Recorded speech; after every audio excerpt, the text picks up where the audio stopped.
now ready to race, and the race is on. Golden Rage, Superior Arc, crossing up Diamond Magic, Tigerific, Laika in Manila, moving up by the Rally School Reception. It's now Golden Rage followed by Superior Arc, rushing up, taking the third spot, number 5, Shining Crown.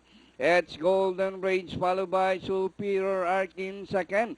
Shining Crown racing in third from the outside, rising up by the Rally's Executive Order alongside the School Reception. And rounding the far turn, Shining Crown is now the leader, followed by Superior Arc. Golden Rage rushing up, Winning Habit. Entry number 1, Mr. Lindros and Counselor. Shining Crown, Superior Arc, once again by the Winning Habit as they race the final corner.